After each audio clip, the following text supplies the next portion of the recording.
Oh, I was just going to say, please start the recording. Today we will hear a talk on step 4 and 5 with a focus on resentments. Please give a warm welcome to Ali H. from Toronto, Canada. Welcome. Hi, everybody. My name is Ali. I'm a grateful alcoholic. Thank you so much for having me here, Sunny, and Jared. And my memory is so bad. The lady that just said welcome, I forgot. Okay, Desiree. There you are, Desiree. And to the entire meeting and the service committee at the meeting. I know you guys have been around from the very beginning, sort of like we have with our Step 11 meeting and all that. And I just really appreciate when I'm amongst servants and light carriers. I really do. It's because of you and the effort you put on every week, no matter how many shows up, who show up, you guys show up, and you make sure that this meeting is there for those that need it. And I am grateful when I get invited to these things. Thank you, Sonny, for your patience with me. I know it's been a while. I'm grateful when I get invited to these things because I am so very clear that I'm not here to teach anybody anything. I'm not here imparting wisdom, and I am not doing you guys a favor. It's the other way around. You guys have done me a favor by giving me an opportunity to come and talk about this beautiful program, to come and talk about this beautiful life that I have as a result of the program of Alcoholics Anonymous. So I come here very humbled.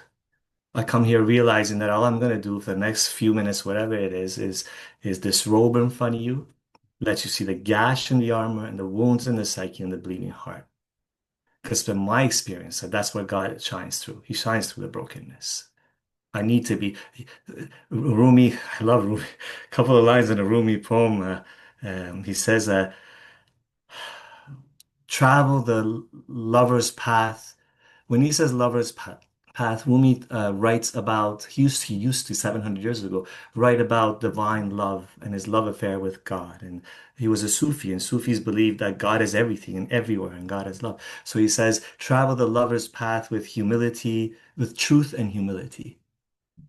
Those two things will take your hand and sit you next to God. And that's what these steps are today, I believe.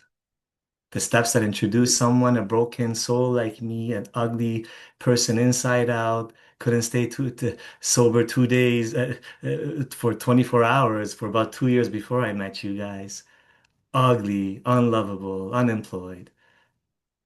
Take someone like me and introduce me these two steps to truth and humility.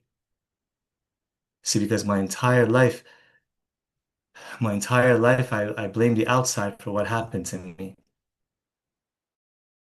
I blame my active and this destructive life that I live, excuse me, for more than close to a couple of decades before I came to you guys, on what happened to me as a kid and my external circumstances. I held resentments. I'm the way I am because those two 13 or 14-year-old boys molested me at the age of 7 or 8, and I felt dirty my entire life. And I was confused about my sexuality. I'm a straight man, I'm married, but it doesn't matter. I'm just saying I was confused about my sexuality for a period of time. That's why I am the way I am. I'm the way I am. I'm the way I am because I lived in a war zone of a family and came from a war zone of a country and the war zone of the family. My father's addiction, opium addiction, was just horrific when he didn't have it. Fear and beatings and bleeding and black eyes of my mom and pulling her hair and throwing knives in my face. I am the way I am because I came from a war zone of a country, and I am the way I am because of the American government. By the way, I may mention things today that may seem to you the outside issues. I am not taking political stance on anything. I'm trying to demonstrate to you my experience and how that relates to these two steps. Okay? So please set aside anything that you think, any opinions about what I say today, if it comes out about political issues. I am the way I am because the American government, if If Iran's exports was bananas, then they wouldn't care. But the American government for years, they toppled governments and they bombed us and they funded other governments to attack us. They toppled our democratically elected government. I am who I am because of them. Those monsters in Washington.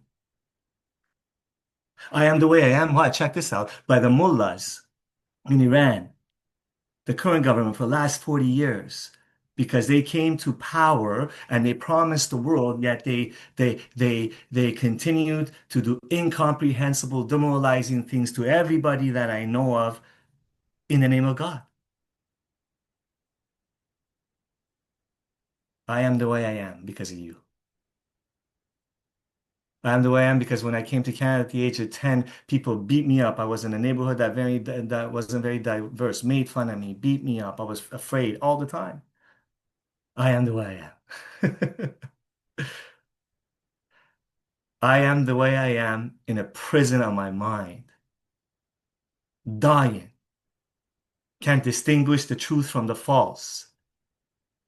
I understand what the big book says that they're talking more specifically about the drink, right? I can't distinguish the truth from the false, as in the truth is that this drink is going to continue to destroy me and my life and my loved ones, from the false that it's going to be okay, it's going to be different this time.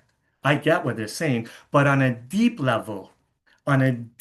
rooted level, the thing that leads me to the drink is that I think I am the way I am because of you and on the outside. And I cannot distinguish the truth from the false.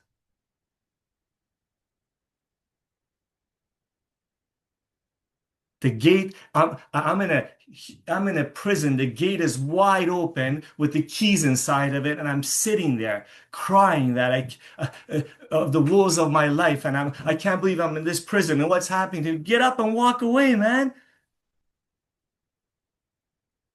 See these resentments that you're holding, like charcoals from 30 years ago.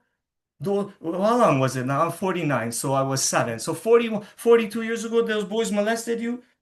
And I'm not saying today, but let's say at the age of 36 when I got sober, right? At the age of 36, 20 some years ago, they molested you. You're still holding that hurt, the hot charcoal, and showing everybody, look, look, look, while your hands are burning, let go. Let go, man. Choose. Do you want to be free or do you want to be right or do you want to be free? Choose. But see, all that stuff that you guys kept on telling me all the time. By the way, I don't know how much of a technical step 4 or 5 talk is. I don't do technical talks because I think everyone can read the big book and follow directions. I think it's much more important for someone to pour their experience on. So, okay, that was a side note. Uh, where was I?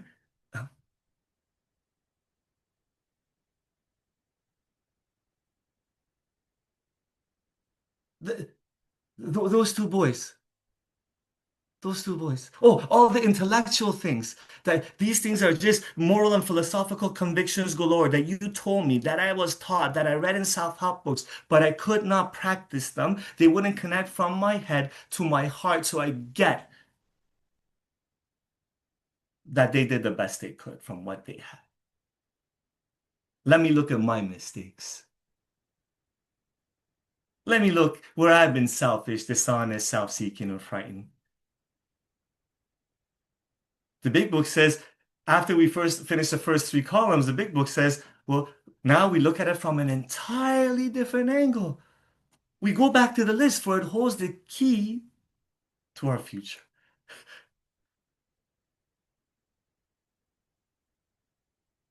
This resentment inventory 4, 5, I guess. I love the way you guys have divided up. It's so beautiful, eh? Thank you for doing it this way. As Sonny was saying, it's so rich and juicy. It needs to be divided up like that's a brilliant way to divide it up. Holds the key to my future. Really, what it does is that it opens up my eyes and I see that the gate of this prison was open the entire time. I just need to get up, let go, walk out. But I need to put pen to paper.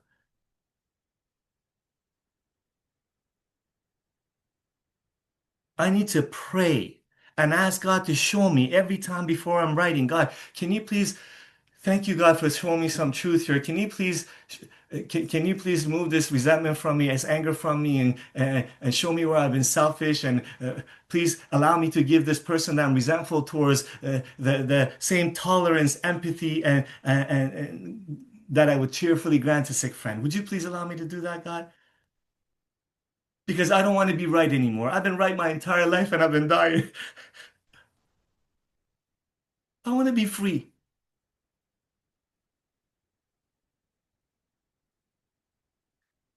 They introduce me to the realization in the fourth step, don't they? Before they go into the columns. In the fourth column description, they say, consider, Ali, can you realize that the things that they say in different words, but maybe I'm saying it this way, the people that harmed you were perhaps spiritually sick. And then later on, they say, like you. Don't stand on the soapbox looking down on people with pity, who's spiritually sick. No, no, no. Bring yourself right down to them. Perhaps the person who harmed you, those two boys, were perhaps spiritually sick, like you. But their spiritual sickness manifested differently. Can you consider that? It just opens my heart up a little bit.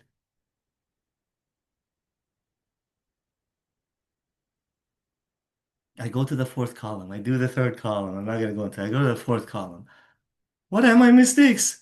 What's a 7-year-old mistake by being molested? You tell me. Can you tell me? What has a 7-year-old done wrong? No, it's not about that, Ali. It's not.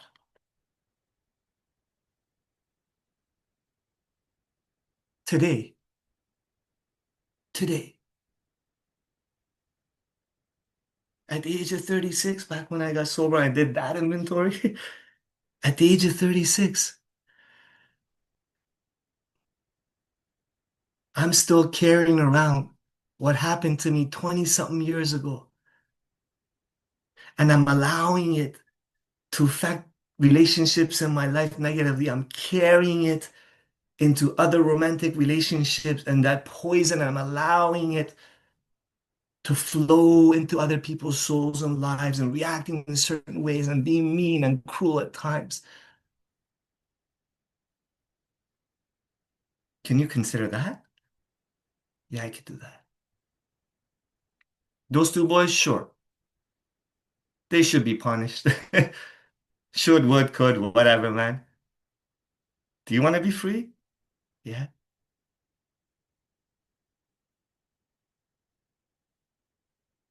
Do you know what I did a few years later? Because that happened to me. I was in a school, and there was a class when I was in grade 5 or 6 that there was a class for, I know it's not the right term. I don't mean it negatively. Like retarded kids back then, they used to say. I don't know how the politically correct term is. Okay. I don't mean it negatively. I don't mean it disrespectfully. Kids that were slower. Okay. And you know what I did? One of the ones during recess, when he was alone, I went and molested him. That's what I did. I went and touched him inappropriately. That's what I did. So hold on. You're at the age of 36, blaming every negative failure of a relationship on what happened to you as a kid. And you're pissed off at those boys. And if you see them, you would make sure they're hung and tortured. And were you a bad kid when you did that? Were you an evil kid when you did that to that other boy?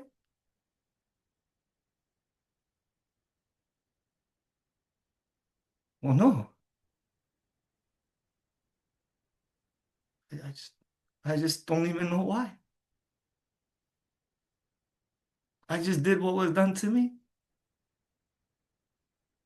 And I've been ashamed of it since. Oh, okay. So let me get this straight. You want compassion and understanding from others that when you molested that little boy, when you touched him appropriately, inappropriately, that was what was done to you, and you didn't know any better, and you weren't right in the head, and you were ashamed of yourself, and all. You want people to understand that. But you won't give those two boys the same understanding and compassion now, eh? Hypocrite, dishonest, delusional, self-seeking, selfish. Oh my God. Freedom is so beautiful. Sunlight feels so nice.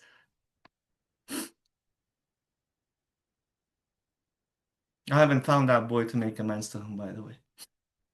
I pray. Because a whole new world comes into view.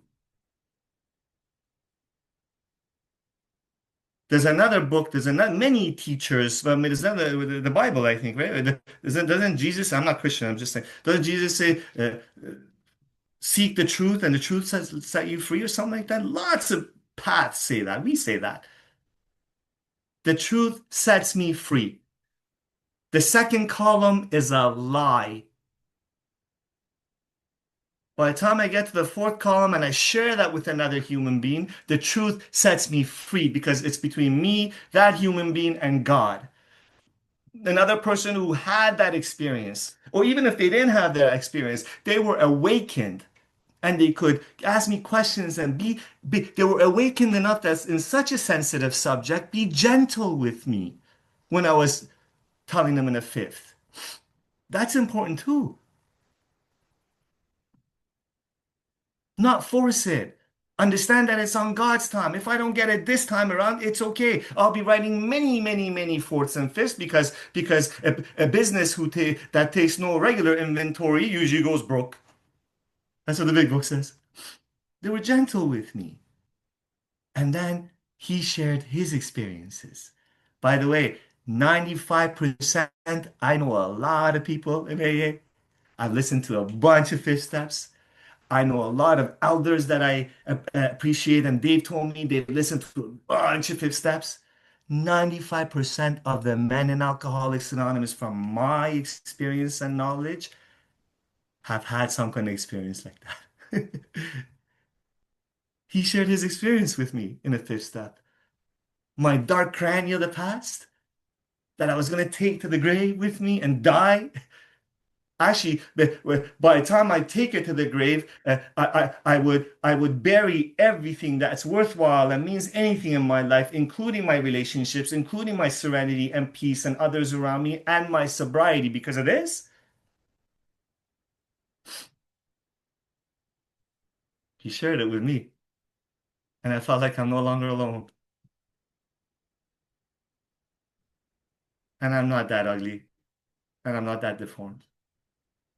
I'm just another broken soul who's seeking a solution amongst you guys, who's been introduced to these beautiful steps of 4 and 5, where I can walk free. Because you see, the experience I have in this life is directly related to the angle at which I look at it.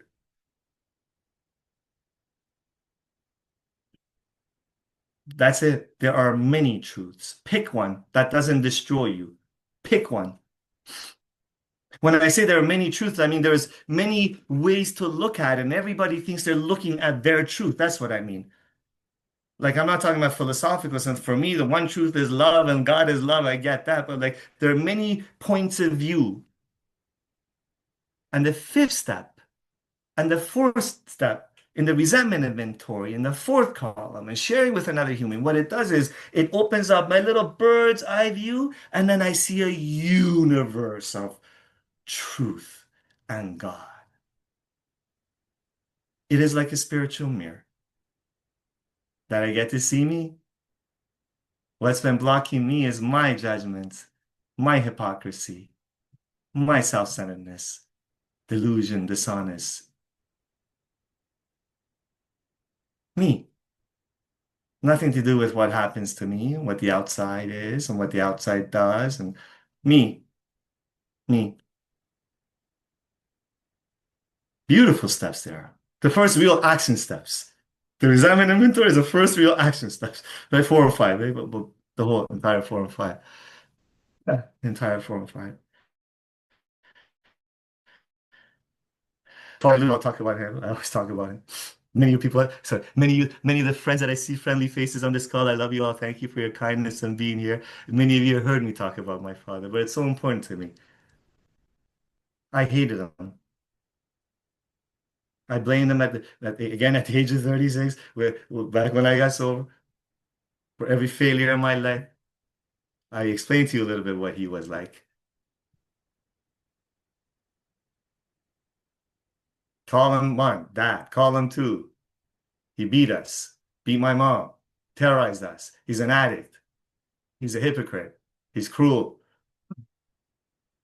Column three, all 7 areas of self. I get to look at how I play God, my ideas about everything, how others should be, how I should be, and my self-esteem and my ambitions. Oh, it's all about me, me, me, me, me, me, me, me, me, me. That's the alcoholic opera. Me, me, me, me, me, me, me, me. Alcoholic opera. It's all about me. The root cause of my illness, self-centeredness, me. Fourth column. Nothing in the fourth column. When I say the second column is becomes a lie, if someone does a real awakened deep fourth column, I don't mean that the facts all of a sudden change. Like he did beat us. The facts didn't change. But the weight that I gave it, the fact that I carry it 30 years later, that I refuse to free him and free me of the chains of the isms of alcoholism, my blame game, that's all a lie, man. That's what I'm talking about. You know what I saw in the fourth column? You know what he did do? At the age of 40 in 1986, the height of his, I guess, power, he was well connected, not government, but well connected. The height of his success and three, 400 people under him and money and accolades and acknowledgement. He's a guy's guy. He's a beautiful man, by the way.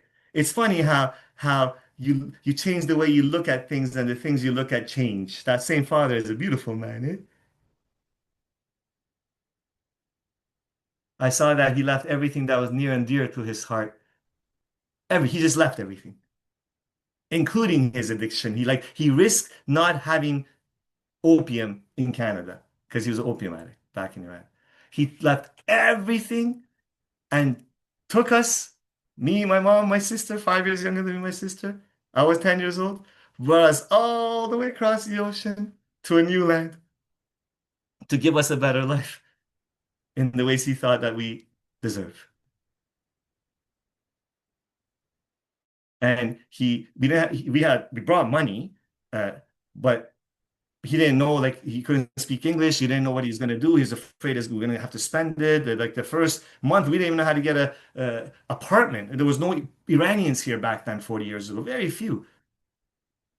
So we stayed at a like expensive hotel, like for the first 30 days back then, 30, 40 years ago, we paid $100 Canadian a night for a month, 2 months. But you know what he was doing at that time? He got a job at a pizza joint, mopping the floor of a pizza joint, crying every night. Later on, I found out from that power and that acknowledgement, mopping for somebody to give us a better life. I saw what love looks like. I saw my dishonesty in the way I was looking at this resentment towards him. I saw that he did the best he could with what he had. He always had our back financially because that's what he had. I saw that the things that I wanted, selfish, self-seeking, dishonest I am. I saw that the things I wanted as a kid, maybe I deserved as a kid,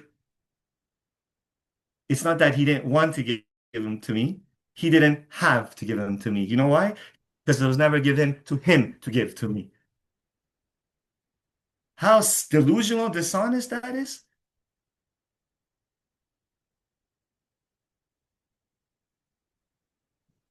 I saw it all and I became free.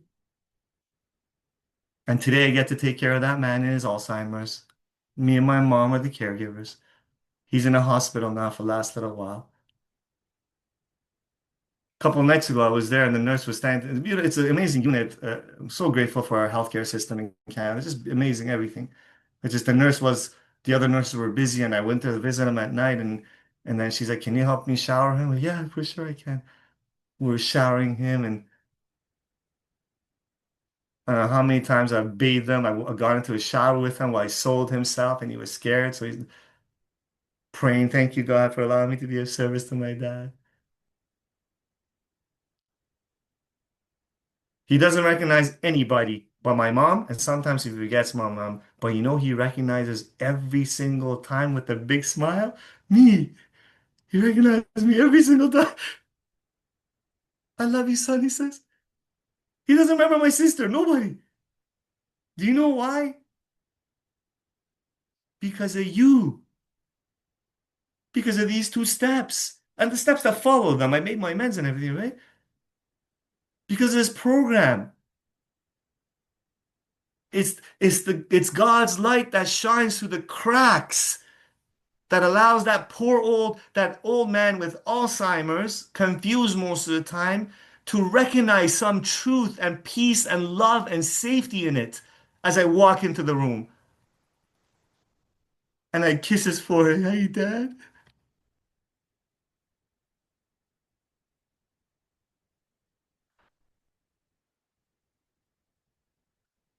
Steps 4 and 5, man. Resentment is the number one offender. Why? Why do they say that? I have some friends with I respect too.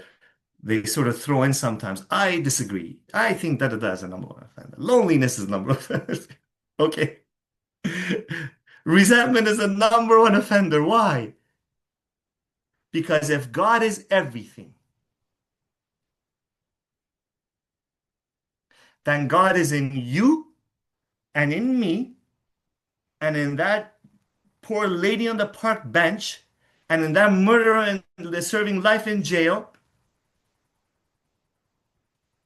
And the minute I start judging you and I hold on to resentment towards you. I'm not talking about someone punched in my face. I'm going to be angry, maybe fight back. But I'm talking about holding on to it and blaming, right? The minute I do that, I get blocked off from God's other kids. Therefore, I get separated from Him. And therefore, I feel lonely. Therefore, I'm full of fear. And fear is an evil and corroding thread. That's the next week's talk. Resentment is the number one offender. I can't afford to hold on to it, man. I can't afford to hold on to it. Just before I came on this thing, I shouldn't have done it. I shouldn't have done it. But there was a podcast that I admire. He had on this American soldier that recently was in Gaza and talking about what's going on in there, man. The atrocities going, the kid, the stories, just the pictures. I was just crying about an hour before I came to you guys. Again, not outside issue. I'm not taking political stance. I'm sharing on this step. Crying.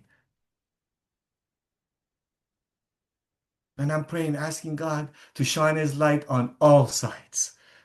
Asking God, to please don't allow my heart to harden. Please remove any resentments and judgment I may have. Because if I was one of those soldiers, if I was raised in the society one of those soldiers were raised in and given the information that they're trying to kill us and oh my God, they're evil all the time, and I was given a gun and I believe that other culture is going to destroy us, I could pull one of those triggers. I could. And I have to be present to that if I want to be free and have compassion for all sides. It was a Russian writer that said, I forget the name, the beautiful, very, I forget the name of it. It's on the tip of my brain.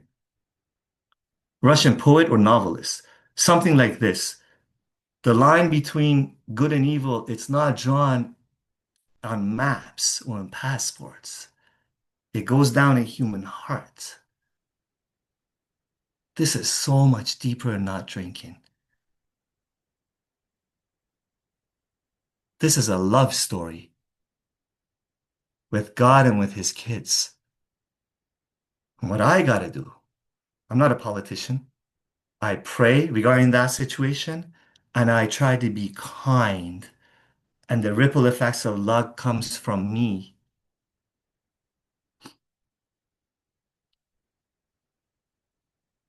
My time is up. Whatever that was, it was a free fall. I appreciate you guys being here and allowing me to just share my experience. Thank you so much.